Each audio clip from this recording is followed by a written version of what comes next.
Hello, everyone, and welcome to episode number 163 of the Magic Beans podcast. My name is Cracker, and I will be your host for this episode, and I'm joined by a single bean, and this week, it's not Shorty, we have Chewy back. How you doing?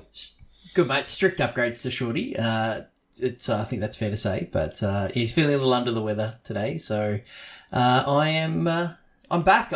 Feels like it's been a hot minute since I've been ages. Yeah, there's a whole heart hospital that needed to happen, and Australia's first digital only hospital, and all the rest of it. And given that digital health is kind of my thing, I had a bit to do. So, but I'm back, and I even fired up Arena a little, and I've been looking at spoilers, and do you know what else I've been doing? What's that? I've been buying stuff from Josh and Pat's MTG Bazaar. Oh. Yeah. So I've noticed that you've had some pretty hot segues. That was my attempt. It wasn't quite up there, but it's all right. Practice makes perfect. You can try again next time. Bit of rust. But Josh and Pat's MTG Bazaar are the official sponsor of the Magic Beans podcast and our tournament series.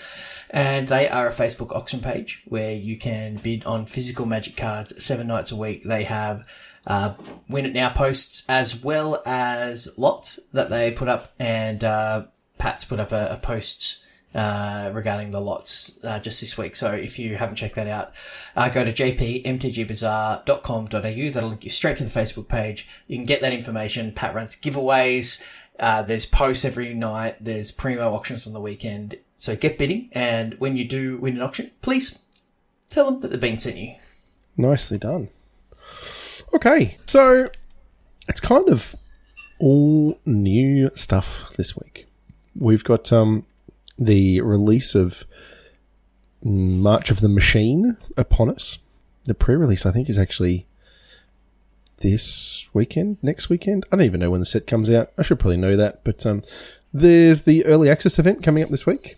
And then, within the next week or so, we've got the full thing coming out. So we thought we'd spend a bit of time. We've got the mechanics announcement from, or the mechanics article from Wizards. So we thought we'd run through that like we normally do, and then have a quick chat. You've got a few cards you want to talk about. We thought we'd dip our toes into kind of some of the limited space, and then sort of see what falls out of it. Awesome. Yeah, my brain works a little differently, I think, to probably most people's. I think I just end that sentence there. Yeah, it sounds right. Yeah, definitely. But when it comes to a new set, I'm excited about the limited format before I'm thinking about constructed and things, and, what cards will break the format, what new archetypes will be spawned. I've kind of got half an eye on that, but I'm like, I can't wait to, jump into the pre-release, build some sealed decks, do some drafts, and that is the new card play experience that I most look forward to whenever a new set comes around. So that's the lens that I look through and have been looking through with March of the Machine. So with a set whose initials are MOM, no reprint of Mother of Runes, Flavor Miss Wizards, come on, at least make it like a F&M promo again or something, just to... missed opportunity there. Yeah, they could have done missed opportunity, mate. MOM. There you go. Done. Missed opportunity magic. All right. Yes, that's right. But what we've got... Maro. Missed opportunity, Maro. Yeah, we got there. We've got the March of the Machine mechanics. That did not work. Anyway, we tried. Speaking of being out of practice, I'm feeling a little tired tonight, but that's all right. I think we've covered most of these in the capacity that we'd seen them and information that was out on different social media and all that sort of stuff. But we've got the article, so I've had a quick read through it all, and let's have a look at the new mechanics we've got. We're going to start off with battles, and we actually talked about battles a fair bit already. So the example here we've got is the Invasion of Fiora, which is a 6-mana battle, and it comes with 4 tokens on it for defense counters, is what they're called. And then the battle is a siege for all of them. They're all sieges. And then this one, it says, when it enters the battlefield, you may choose one or both, and it's destroy all legendary creatures or destroy all non-legendary creatures. And then this one flips into Marchesa the Resolute Monarch, and she's got a million different things on it. But it flips into a creature. They flip into different things. They're not all creatures. Some of them are planeswalkers. There's a whole bunch of different stuff. But yeah, we talked about these where they are permanents, but they're not an enchantment. They're a battle. They're a new card type. And it is, as we said, where you can attack them. There's a bunch of cards in the set, a bunch of creatures that actually get like bonuses for attacking battles. So there'll be things that trigger off when you declare your attackers at a battle. And then you can also do burn spells or remove targets or, remove counters from target permanent. That kind of stuff will be the way. And then when the defense counters go to 0, it transforms. And then it gets cast, which is the thing that we did talk about last time and still kind of seems wild to me. I kind of understand, also kind of don't. We also realised that everyone's favourite friend of Teferi in Modern stops them from being cast unless you do direct damage with a burn spell during your main phase. Otherwise, it would flip during combat, and you can't do that with Teferi because that would be instant speed. Yeah, so defeating it is setting the defense counters yep. to 0. Mm-hmm. So that would be through damage, just like a Planeswalker loyalty ability. Correct. Or something like a Vampire Hexmage. Correct. Some sort of effect like that. But if I point Vindicate, some sort of effect like that, at one of these, it's just a destroyed permanent. It's not defeating it. You don't get to flip it. Correct. Or sacrificing it, etc., just like it would be if it was some other creature type. That all makes some sort of intuitive sense. And we started talking about just before we started recording. I haven't quite done the depth of analysis that I would like to do before I really had an opinion on whether I liked these at all from a card type. And obviously, I'd like to play with it before I really cast my judgment. But, some of them, I can see them having a place. Like the one in this example, the Invasion of Fiora, sideboard card in Esper Legends, right? Which is a known archetype in Standard at the moment. And you put, one or two of these into the sideboard for against other sort of mid-range creature matchups. Jam it, is it Winds of Wrath? Which is the one-sided Wrath? Destroy all creatures. Yeah, I think so. Control. Yeah, something like that. Yeah. So it's just kill all your things. I've still got my, army of legends, assortment of Esper Legends. There are many of them. And I attack and probably just kill you. So 6 mana win the game in that situation seems pretty decent. And, some of the others, it's just if this situation came up, or, this is a decent card on its own, this is just a ramp spell that might see play, and, hey, now, if someone attacks it, I get a thing. Or, sorry, if I attack it, I get a thing, so I have that option. Mm-hmm. So I think the ones that will be good are the ones that are good on the front side. I don't know if the ones that, rely on being flipped are going to be very good. So they feel kind of like a saga, like that we saw in the Kamigawa set, but they're not reliable. So in some cases more expensive, but splashier effects, but way less reliable that you will be able to, attack something unblocked for 4 damage to get the effect. So it's, I don't know. I need to play with them. But there are some that are just on the front side, face up, if you like, face up, that are pretty sweet. And drafting in person with these things is going to be a bit of a pain because, it's going to be pretty obvious when someone opens a battle. Because they turn their head sideways? Yeah. Yeah. We've seen that with split cards and stuff in the past. Correct. And, passing things around and being able to see what colour cards are that are being passed across the table and all that stuff, because you can see the backside as people are flipping through things. And,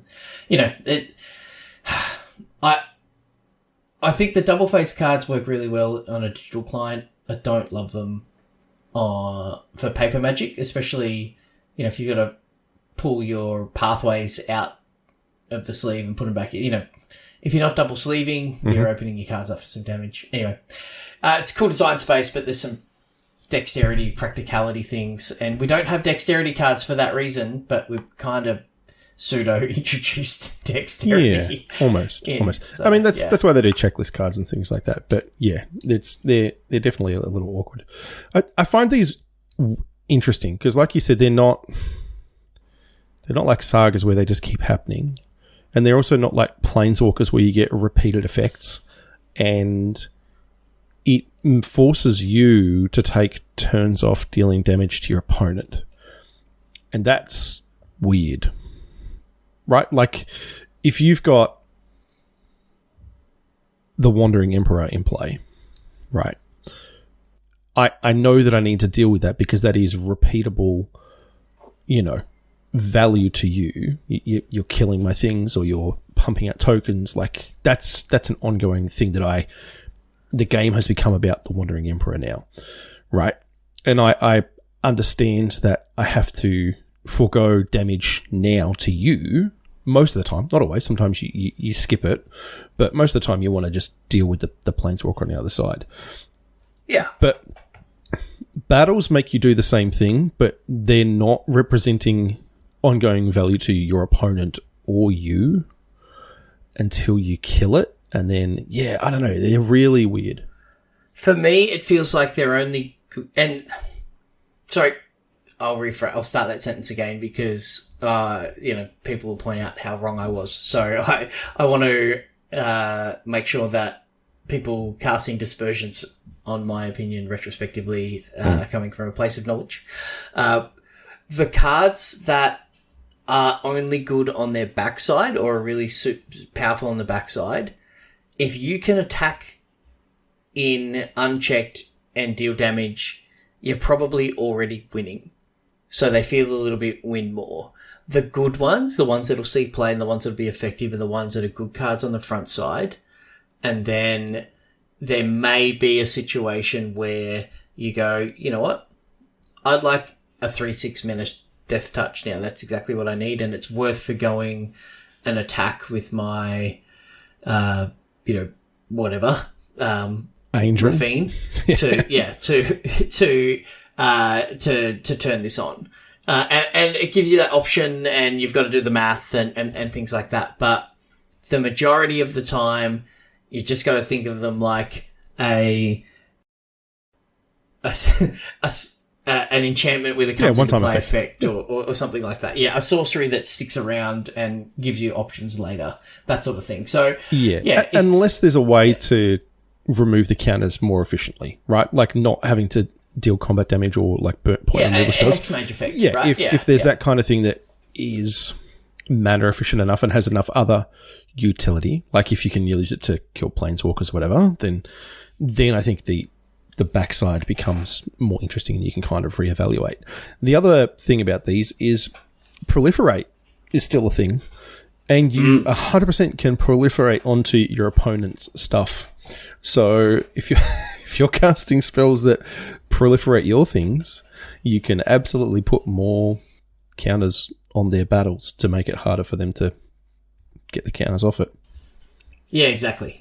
So it's interesting. It is. So evaluate the cards on the front side first before you evaluate the back side, I guess is the takeaway here. Yep, absolutely.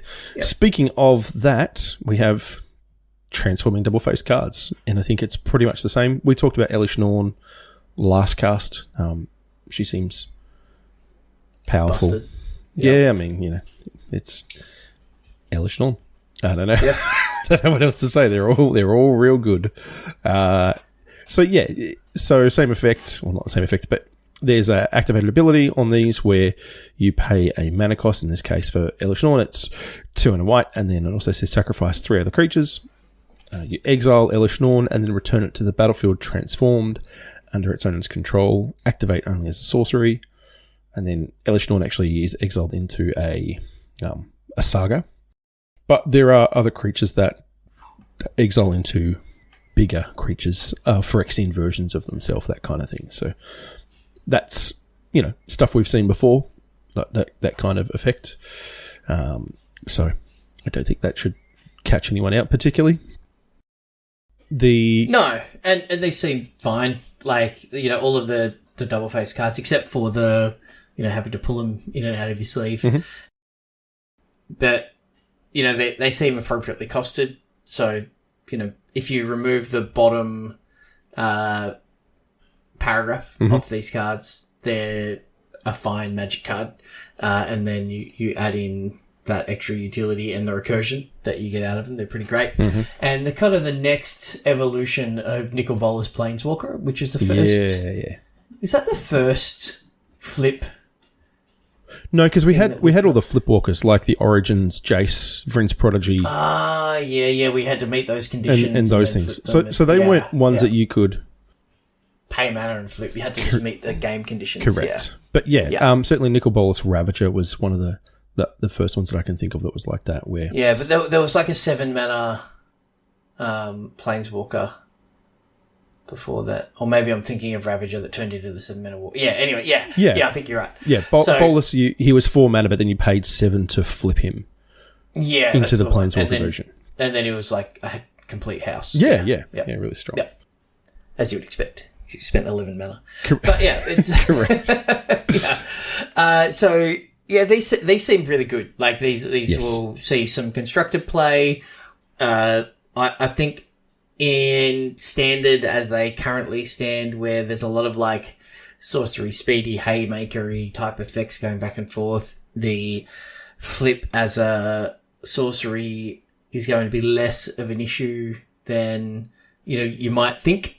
There'll be times where you get blown out, where you're spending 3 mana to flip your thing, but it gets killed in response. Sure, that will happen, but it also means you can't do it the other way as well. So you can't exactly right. You don't target it with a sorcery and then they flip it in response, and then it's a new new permanent. So exactly evens out. Yeah, that's right. So yeah, flip cards, seen them before, happy with them. Some of them look great. Some of them look like, oh yeah, you wanted to just meet a quota of number of flip cards in the set. So yeah, that's fair. That's fair. I mean, that is always true, right? There's always these random but there's a 5 mana common I'm looking at that activates for 5. A lot of them have Phyrexian mana as well. Yeah, that's right. But look, they can be good in limited as like mana sinks where you've just got nothing else to do.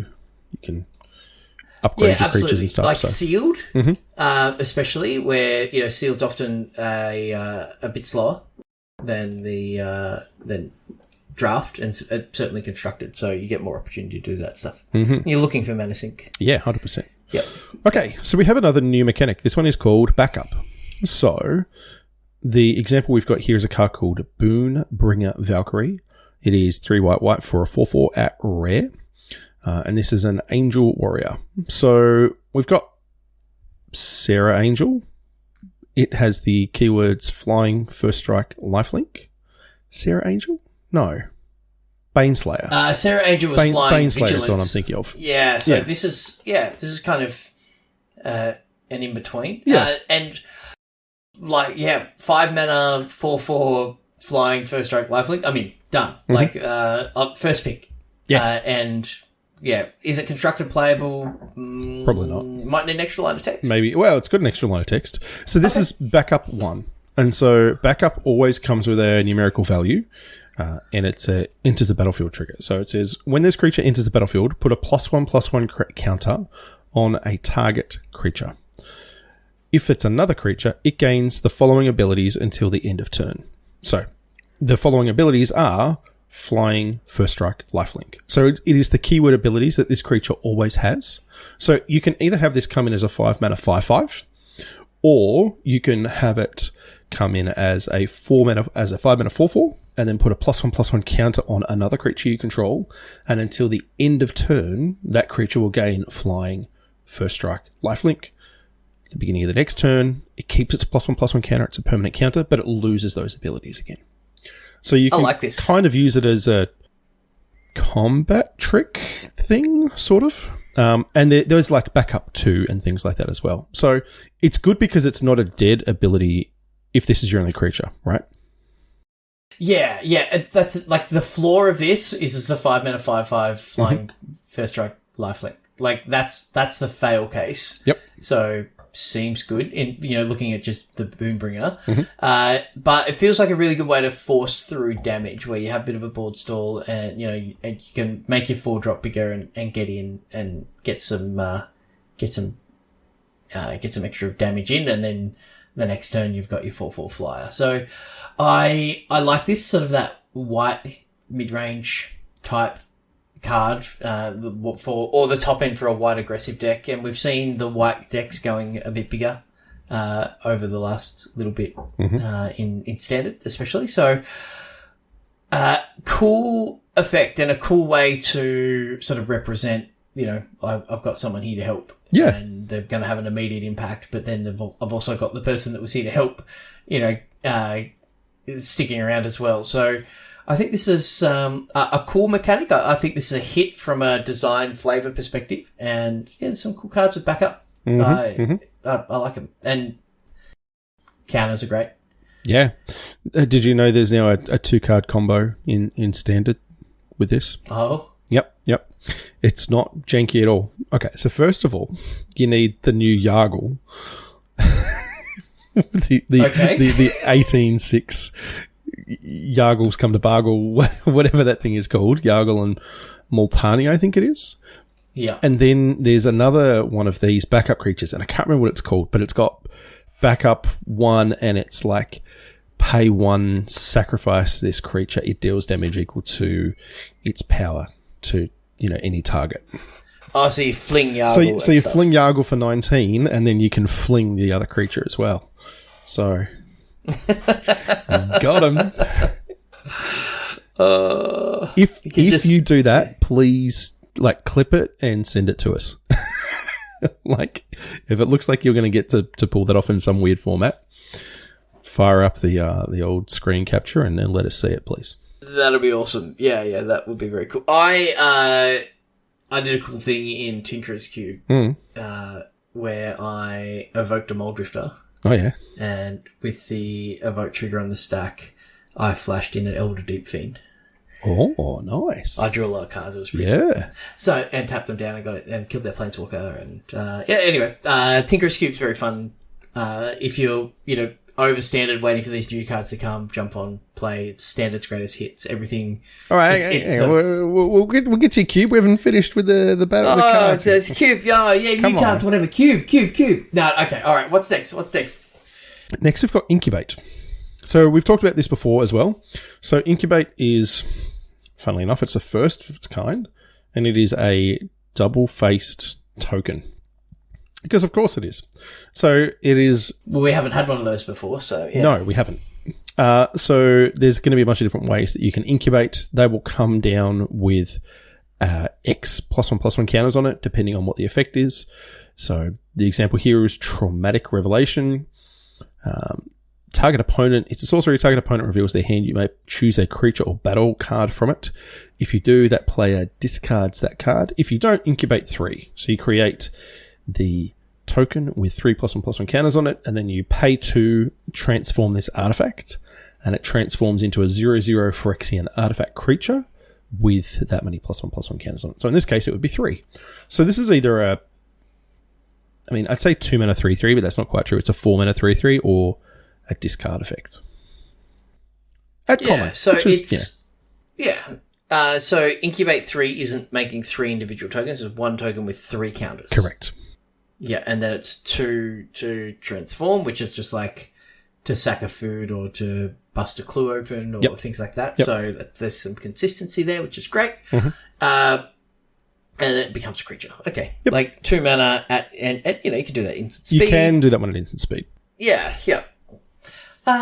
Bring your dice to the pre-release, people. Mm-hmm. All of the dice. And make sure you keep track of things like that. So, yeah, it's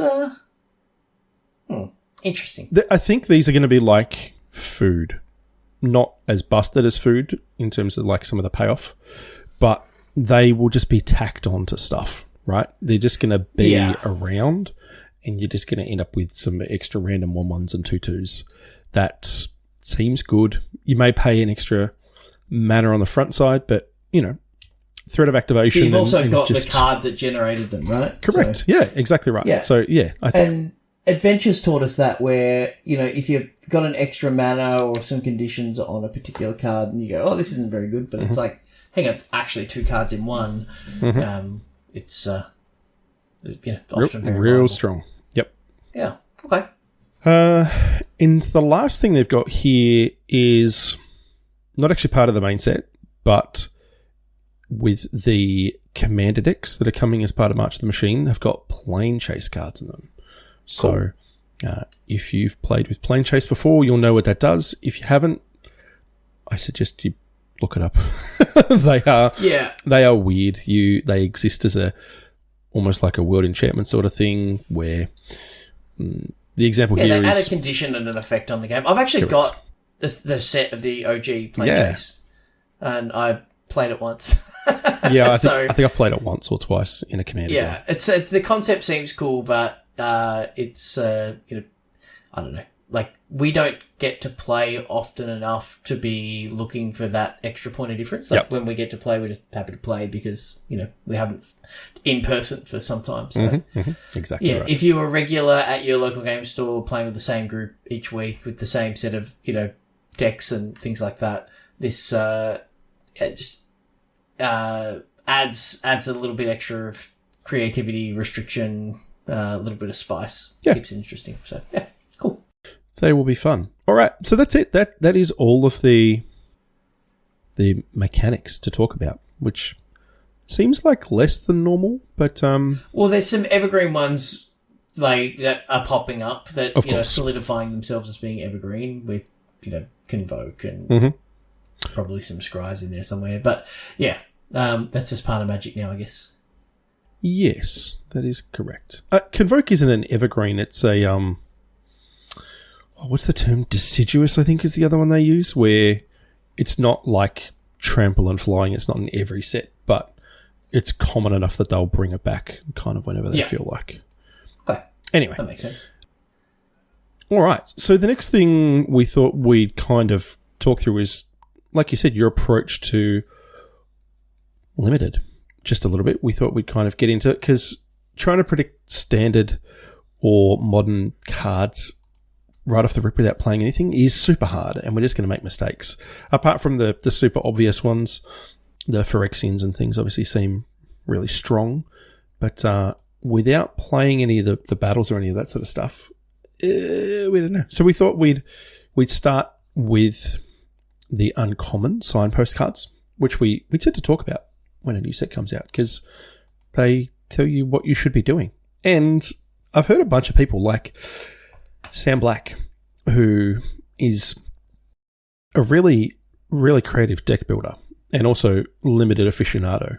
And I've heard him talk a couple of times about the fact that he gets a lot of his deck building ideas constructed from playing limited, where he's just like, I came across this interaction and it was really strong. I wonder if there's a way I can like maximize that in a standard deck. So exactly, yeah, and that is so true, and some of that is obvious because it's like, oh, there's this mechanic, and then you go, oh, there's actually a lot of support for this. This is actually really good. Other times you can approach things from sort of a different angle. And as I say, every time a new set comes out, playing limited is the best way to accumulate new cards as well. You turn those gold into gems, and you get those commons and uncommons, and you're ready to go. So it's from a not finance, from a economy perspective. That's what I'm looking for. Yep.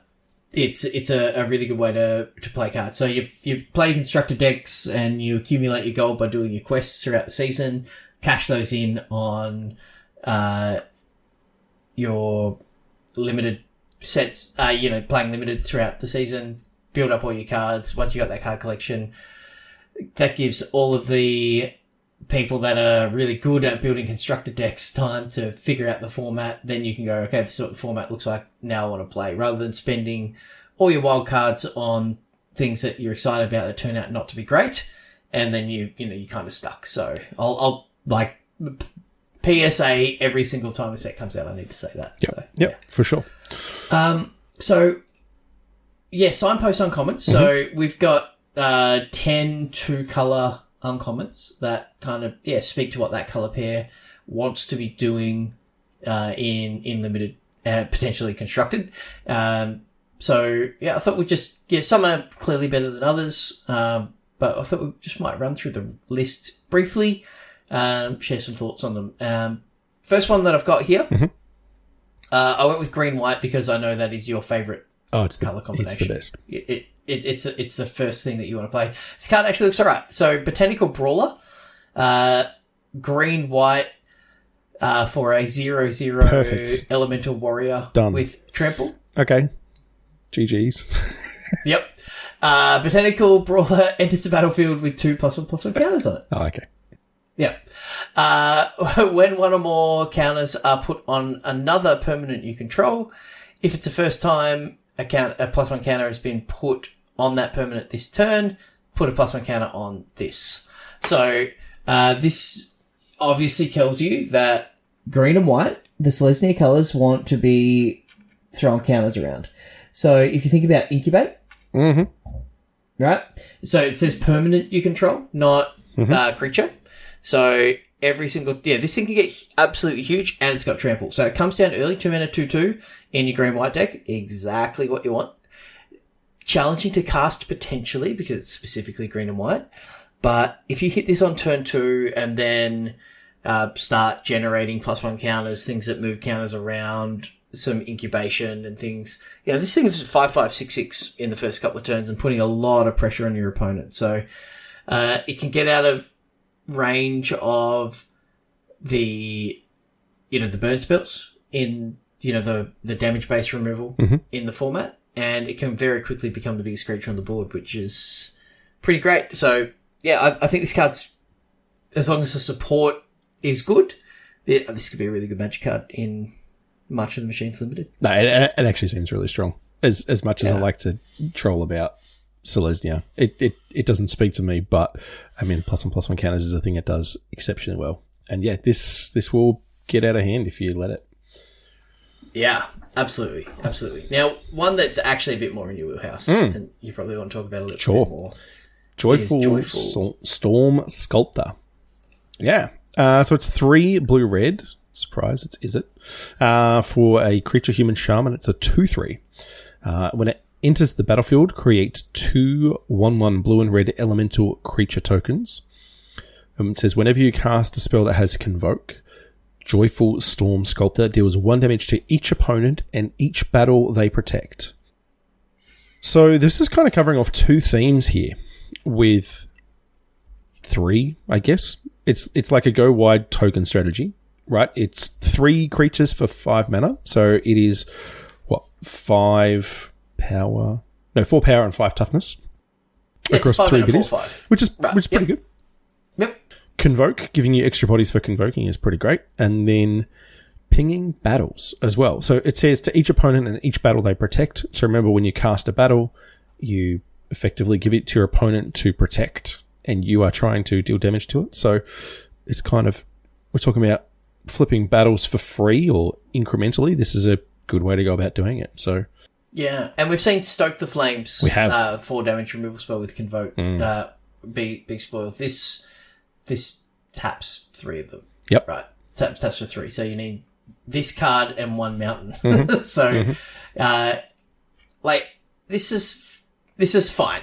Right? It is fine. It's not busted. It's not super strong, but yeah. So it is a quintessential build around in that sense. Like, if your deck is doing these things, this is a good card in it. But the floor of this card is a little bit mediocre. Like, it's a 2/3 body with a couple of 1/1s and things. So yeah, I would high agree. Upside, but a long range between the depth and the heights for this one. Convoke is always tricky because you are tapping your blockers. Like Stoke is obviously instant speed, but that's always the challenge there, the trade-off of like, how do I make this work? And unless you're doing like the Loxodon, that when you convoked it put +1/+1 counters and you then untapped it, just murdered everybody. That white spell. That's the one. Yeah. I don't know. Like you said, this is interesting, but it doesn't scream to me busted by any means. With Convoke, also, the creatures, they don't have to be unsummoning sick or have haste. So you can cast this and, like you said, have a mountain and then immediately tap everything and stoke the flames. So yeah, which is pretty cool. Yeah. If this card had Convoke, it would be great. Oh, yeah. Would be unreal. Yeah. Interestingly, that the tokens are blue and red, so they count towards both blue and red pips, coloured pips, not just colourless. Yeah. Which is relevant for mana costs and things. Yeah, absolutely. So it could be effectively just a ramp spell in your, if you've got some, giant big blue or red fatty, you can have it as a ramp spell, which is pretty good. So what's Simic bringing to us this time? Simic is an interesting one to evaluate, actually. And on face value, I looked at this. The first time I read this, I was just like, eh. But then I was like, actually, it might not be bad here. So Mutagen Connoisseur is a 1 green-blue for a 0/5 Vidalcan mutant with flying and vigilance. And it gets +1/+0 for each transformed permanent you control. So obviously, Simic wants to be doing some transforming, mutating and things. Very much Simic's wheelhouse. No real surprises there. And, I thought, this seems pretty weak, doesn't do anything, and it relies on all of this other stuff. But what it does do is give you time to durdle to create your tokens and spend mana on flipping them. So, and it's like a 3 mana 0/5 flyer is a pretty good wall. And then eventually it turns, and with vigilance, eventually it turns into, a giant finisher. So, you want the game to go long. Simic's obviously going to be, a grindy, mana hungry. You're going to incubate a lot, right? Is what this tells me. Exactly. And so I think it doesn't help you incubate or anything, but it is a payoff for all of your incubation. So the thing is, with those incubate tokens, and what is different to, say, a clue, is, the longer the game goes on, the worse they get. A 2/2 or a 3/3 when your opponent's got, larger creatures or a wider board, they diminish in value. You get diminishing returns from them. But if you can have them as well as having, a whole bunch of power on this guy, it starts to look a bit better. So, yeah, it's very, very interesting. I think it's being a 3 mana 0/5 wall is a good starting spot for a deck who is going to have to spend some time in a series of turns developing. So this helps that, and then is useful in the late game as well. Yeah, for sure. And there's other things as well, like battles will transform, there's those kinds of things. It doesn't have to just be the incubated tokens. So yeah, we shall see. The next one we've got here is Azorius. It's blue-white for a Marshal of Zalfir, and it's a 2 mana 2/2. It is a Night Lord. So other knights you control get +1/+1, which pretty good. I don't know how much synergy there's going to be in like sealed or draft for this. I don't know if they can. Yeah, probably not too much. If you're going to get, but I mean, it's weird because it's soldiers that we've got in standard at the moment, right?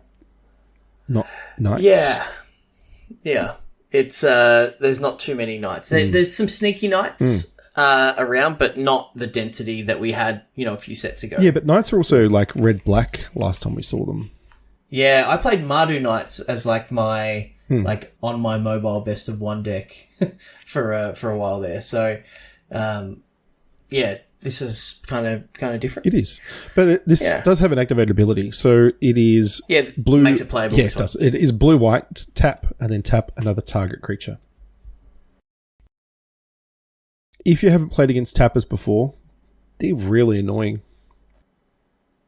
2 mana to activate is a lot. Fairly steep. Yeah. On this, so like I think. I don't know. This card's in the same power level as a blue-red one in my mind. Or it's just, without those night synergies, if you're not pumping up, your smaller guys and, having this as kind of your finishing blow. it's, but yeah, probably more, maybe potentially a home and constructed, if not in current standard, maybe, we'll see some knights in the upcoming sets. Yeah, for sure. Yeah. I mean, we certainly saw, we're heading back to Eldraine. There was a lot of knights in Eldraine. That's where we had the Mardu knights from. Exactly. So it might see a bit of a colour shift. A seed there. Yeah. Yeah. I'm excited to play this next one, which is 2 red-green for a 3/3 dinosaur beast, and it is a rampaging Geoderm. It has trample and haste. Whenever you attack, target attacking creature gets +1/+1 until end of turn. If it's attacking a battle, put a +1 counter on it instead. So, like a 4-mana 4/4 trample haste. Awesome. Yeah. Like that's just a good Magic card. And has seen play in limited formats since they've started printing cards like this. Is the battle clause relevant? Maybe. And we talked about the cost of taking a turn off to attack a battle. Mm-hmm. A creature having haste somewhat negates that drawback of having to take that turn off. So, not negates, mitigates. Yes. The fact that it also permanently pumps itself or another creature is also a big deal as well. So like a +1/+1 counter is worth a lot more than +1/+1 to end a turn. Absolutely. Yeah, absolutely. It's huge. So yeah, this is a good card. Obviously red green is going to be the aggressive color combo. I'm shocked. In this in this format. I know, right? Sometimes no, man. It's red green red decks. That's true. It's Gruul beats, right? Like that's red green Tron was a thing, dude. Come on. Oh, that's true. But yeah, it's just a fatty, and it just gets the job done. And it's probably the only thing I've seen with better hair than Rolling Royce in a Gruul deck. So it's with all those. Yeah, I expect he'll play it. Yeah, absolutely. You'll be excited by it. So yeah, but yeah, it's hard to evaluate the battle clause because I'm not sure, how often we're going to see a battle on the other side of the table. Yeah, that sort of thing. So, but if you get to, make it a permanent 4/4 and a 5/5 the next turn potentially, you're off to the races. So yeah, for sure. Cool. So the next card that I'm shocked by what it's doing is the Stormclaw Rager, which is 1 black red for a 2/2 Ogre Warrior. And it has an ability which says 1, sacrifice another creature or artifact, put a +1/+1 counter on Stormclaw Rager and draw a card, activate only as a sorcery. This thing seems really good. 1 mana, generic mana, sack outlet, it grows and draws a card. Only as a sorcery is a safeguard against, combo. Every time you try to, kill something or whatever, but seems great. If red black sack is a thing, and just like threaten effects, right? Like steal your thing, I'll turn it into my own card and a +1 counter, please. Like that's a pretty good strat. Yeah, for sure. So yeah, I mean, you talked about the tokens, the incubation tokens being outmoded pretty quickly. This is like the perfect way to get rid of those. So you generate them from a discard spell that we were talking about before. It becomes outmoded. You sack it for 1 mana. It turns them into better clues. It does. Here's 1 mana, draw a card with a +1/+1 counter. Yeah. So this one seems like one of the stronger build arounds that we've kind of seen. It's always a little tricky with limited because you're trying to accumulate as much board presence as you can most of the time. Like you want to typically go as wide as possible, but there'll be some incremental stuff. And you don't have to sacrifice 10 things, right? Like if this becomes a 3/3 and a 4/4 for, 4 mana or 5 mana total, that's big enough. Like we have won plenty. And drawing cards, exactly. Yeah. Yeah, you don't need 8/8s to win limited games. No, that's right. So you're right. Like you do want to have as much board presence as possible, but just having cardboard on the battlefield doesn't always equate to board presence. You want to have, meaningful board presence, and this turns things that, as I said, outmoded into meaningful board presence. So, and cards in hand, which is fantastic. So, this seems really, really good. I mean, it's just a beta in itself. It does get big, but, this will kind of win you games not by attacking as a 4-4-5-5. It'll win you games by, drawing you more cards than your opponent. In a red-black deck, that's what red-black decks do these days. Yep. Yeah. Sculpted Perfection is a weird one. It is. So it is 2 white, black for an enchantment at uncommon. And when it enters the battlefield, incubate 2. And for Phyrexians you control, get +1/+1. So if you are going wide with all your incubate tokens, and maybe you've got some other things that are incidentally Phyrexians, but this obviously wants to go with a black-white tokens theme. And we saw with Elish Norn, there's a number of tokens being generated and things like that. So, and yeah, scrolling through the spoilers, there's lots of things in black and white that make tokens. So, yeah, and a lot of things that are just like incidentally Phyrexians as well. So it's not only the incubation tokens or the Phyrexian horrors or whatever that they become. There's just a lot of stuff that is like just Phyrexian. Yeah. Yeah, exactly. So this is like 6 mana for a 3/3. It's a lot. Yeah, but it can also, pump up your whole team. So just thinking about the floor of this deck, of this card, it's a 6 mana 3/3, which isn't great, but if you've got things that can, be pumped, it can be a lot more than 3 power for 6 mana. So, question for you, because I don't know that I've ever played like Anthem effects in Limited. So, like Glorious Anthem or, those kinds of things, historically, are they actually any good? Yes. Okay. Maybe not in... But they're also 3 mana, and they pump like Glorious Anthem is all like... all weak creatures get +1/+1. Yeah. So they're quite good. Yeah, absolutely. Okay. If you're ahead on board. Yeah. Yeah. So like that, there is a downside to them. So if you can go, 2-drop, 3-drop, 4-drop, 2-drop Glorious Anthem, like you're probably winning. Sure. Right? But if all of your creatures get traded off for a move, then you just go, Glorious Anthem onto an empty board. Like, that's not great. So, that you've got to build your deck in a very specific way to take advantage of those things. And generating a bunch of incubate tokens, does, lead into this card being good. So it feels like it could be the control finisher kind of thing, where you just play a lot of removal spells, gain a bunch of these incubation tokens, and then flip them over and, this is your overrun effect, if you would. All of a sudden you just have a Lord effect out there that's harder to deal with. But yeah, I don't know. This one seems particularly tricky to evaluate, but it doesn't grab me as being uniquely powerful because, like you said, it's a lot of mana.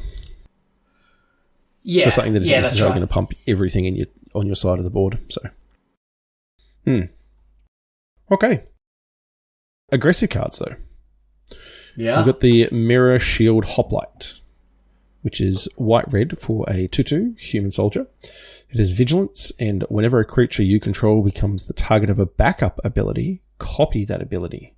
You may choose new targets for the copy. This ability triggers only once each turn.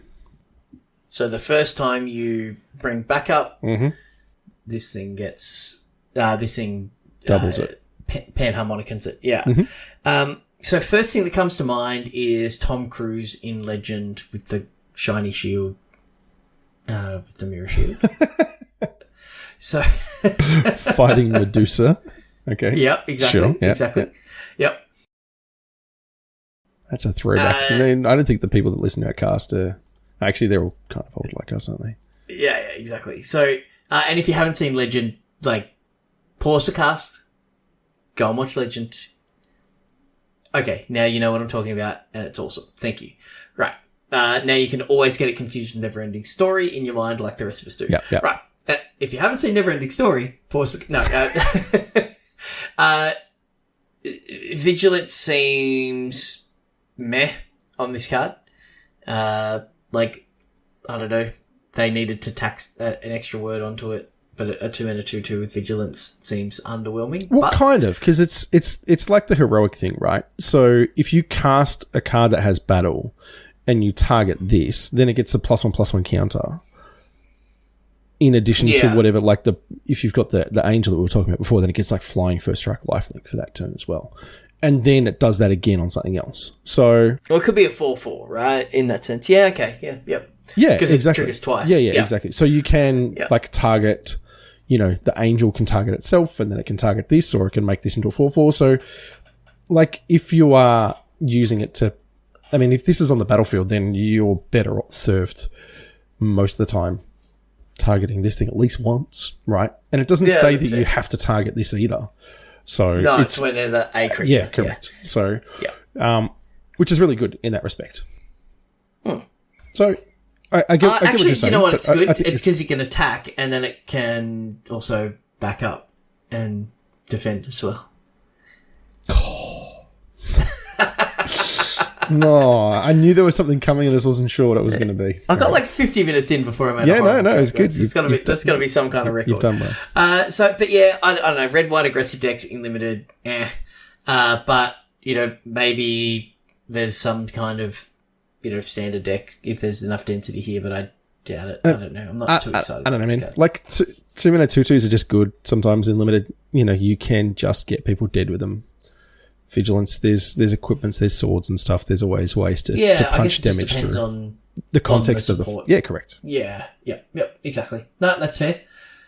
Elvish Vatkeeper. Yeah. So 1 black-green for a 3/3 Phyrexian elf. Sweet art, almost like watercolor action going on there.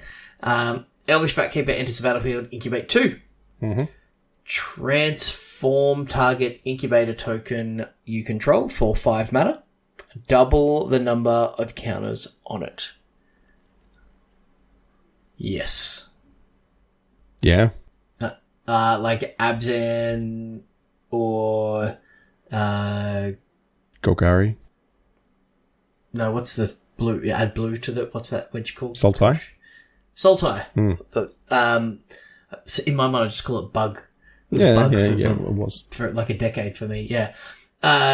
So making a whole bunch of incubation tokens and flipping them seems pretty good, right? So turn 3 this guy, and then you can get a sculpted perfection down the following turn, and then just start flipping your stuff. Even if it's 1 at a time for 5 mana from the Vatkeeper.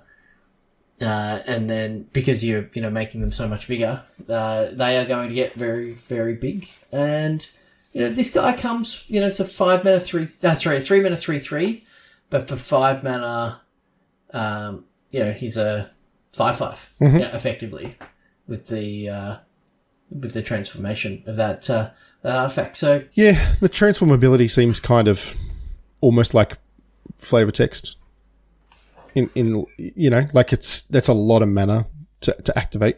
It's obviously very strong if you can do it, but the floor on this card is just good. We're talking about things just being tacked on. A 3 mana 3/3 is just fine. Like, I'm never going to be mad to put this in my deck, and then it just creates more cardboard, man. Like, it's just another thing that I've got that I can, do stuff with. And if I can stick this and it hangs around, or you jam it on turn 8 and you get to flip, you transform an incubator and it becomes a, 6/6 out of nowhere. Like, yeah, great. Yeah, and that's we talked about mana sinks earlier as well. This is a good one.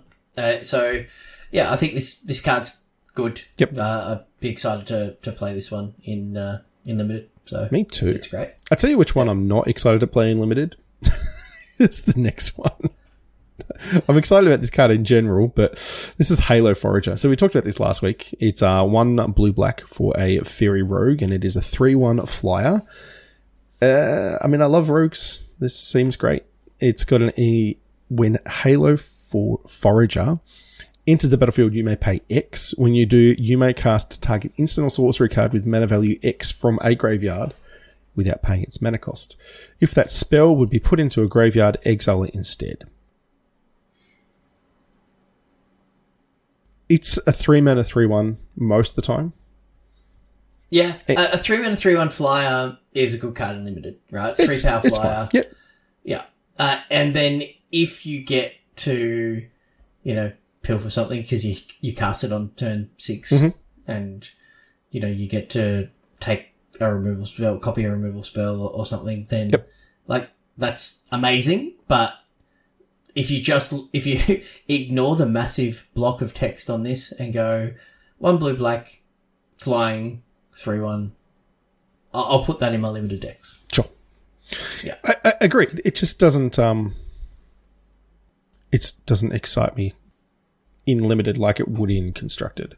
You just have the spells that you have access to are, generally less on rate for this to be a viable play, in any kind of earlier point in the game, which is fine. But maybe it's a thing you have in like a blue-black control deck, and you get to recast your draw spell, or you recast your kill spell. Like, there's definitely a lot of value to be had out of it, but it's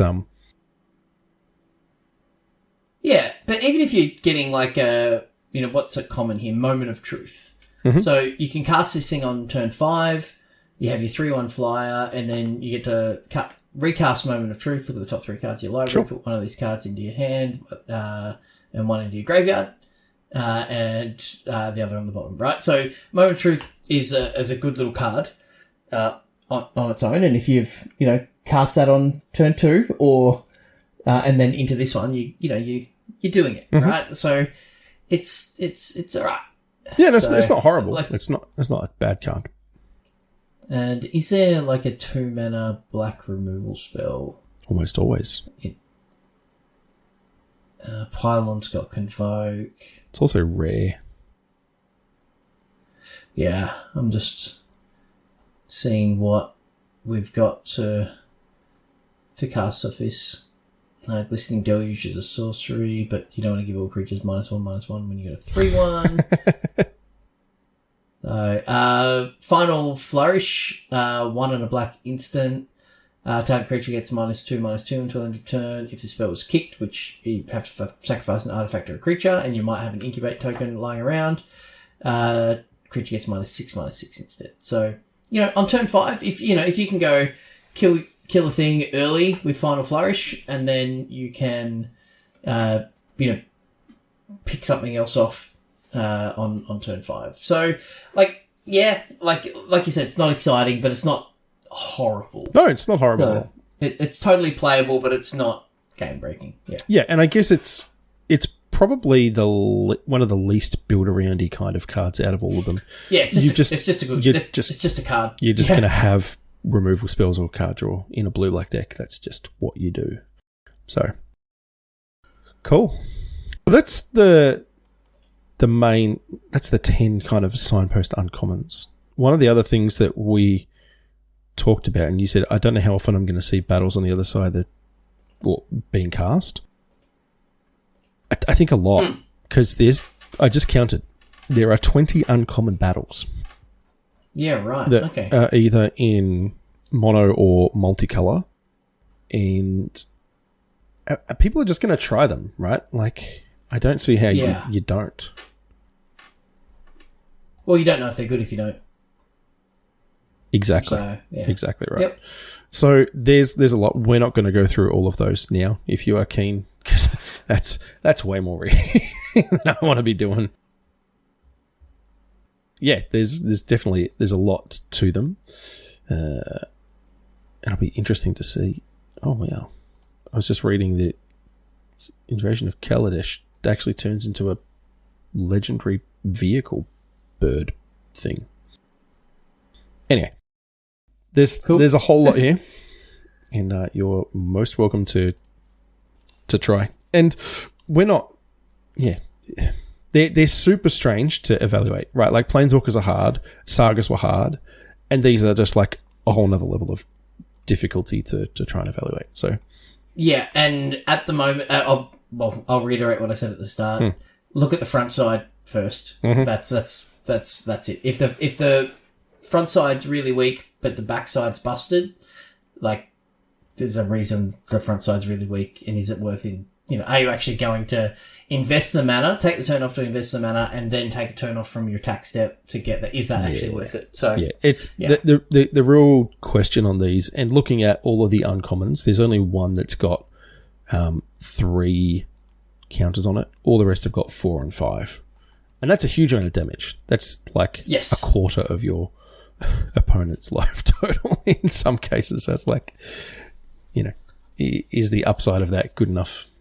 So are you better off just killing your opponent? Player removal is the best removal. All right. So overall, what you've seen so far, like obviously we haven't read every card in the set. There's 383. I'm assuming that's including all the 70 different art versions. But what are your thoughts? Are you liking what you see? Yeah, this set looks great. This whole saga, Mishra's storyline thing, introducing Phyrexians and all the rest of it. All of these sets have been pretty good, honestly. Like they've all been mostly hits, I think. And I've enjoyed the gameplay. In Limited, I mean, the standard gameplay is what it is. But this set looked great. Like, they hit some nostalgia notes. It still feels like it's, on Dominaria and things. I'm not a fan of the, Maverin writing Golta things. It's just like making Commander products in standard sets and things. Like, I don't know. Give me proper cards a little bit. Like, there's so many products out there and so many Commander products. Keep into that a little bit. But Commander's such a big beast, they need it to sell standard sets as well. So I get it, but I don't know, it's a bit annoying. Mm-hmm. But anyway, the old man yells at clouds. But the set looks great. Limited wise, common dual lands, great. The mana's going to be good. No rare lands in this set, but the mana in standard's pretty decent at the moment. So yeah, I think it's. I think this is. I'm excited. I'm keen to play. And if you've got some decks that you would like to play or like to see in action, yes, something we do. Yeah, we are back. We're back. We need to. Yeah. Huge thank you to Tanker. Really appreciate his help in getting us back into the early access stream. But from 3 a.m. tonight, I think it was, until 3 a.m. Friday night, because obviously it's catering to the North American audience. We will have access to the early access stream. So that is the fully unlocked accounts where you play against all other content creators. I know Shorty is planning on streaming for a little while tomorrow. So if you've got some ideas that you'd like to see in any format, but mostly standard is kind of what they try and keep it to, and using as many new cards as you can.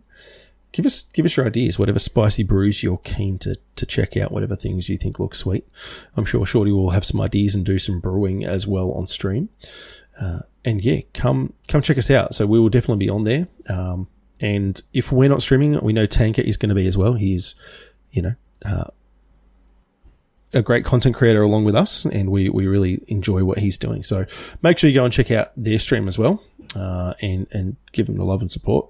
Their details always pop up in there's a channel we've got, what's it called? The self-promotion channel. There's always alerts popping off from that one saying that they're going live. So go and check them out and, give them some ideas as well. Otherwise, we've got a one-day draft event coming up on the 6th of May. So this one is being organised by the mods. They've taken this under their wing and they're running with it, which is pretty great. And so it's going to be a Kamigawa draft. So it won't be run on Arena, the actual draft. There's a channel in the limited channel. There's a subsection there about it. So you'll actually be drafting on another platform, which I've forgotten the name of right now. And then you will play your matches on Arena. So there's... Yeah, so you import your deck from that other client and then you battle. So... the closest thing that we can do on Arena to custom drafts, which is using a third party. One day wizards. But yes. But I'm really excited about this. I think Darkanus from our Discord is involved in sort of a group that does this pretty regularly and thinks it works pretty well. So I'm pretty excited to play some Kamigawa again, but also, play against all the beans in some limited. Yeah. It's pretty sick. And we are putting up some prizes. There's some cash available. Thank you to Josh and Pats, as always, for helping us with those. So, it's a free event. They always are with everything that we do. So if this is your jam, if you enjoyed the Kamigawa draft experience, then you need to sign up and let us know. But, we're pretty keen. We'll fire as many pods as we can. And it'll be on the 6th of May, which is a Saturday in 3 weeks from now. So put it in your calendar and we'll fire that one off. We will have another league coming up soon. We have confirmed that this next one will be Explorer. We usually wait a couple of weeks after the set has come out before we fire that up. And I don't know how it will be different to the last one, but I'm pretty sure we'll be making some changes. We need to kind of sit down and work through all of the details around how we're going to run this.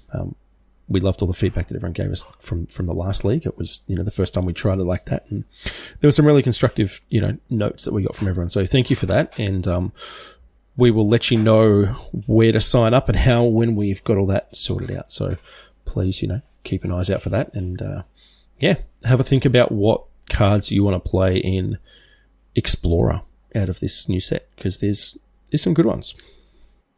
There's some bangers.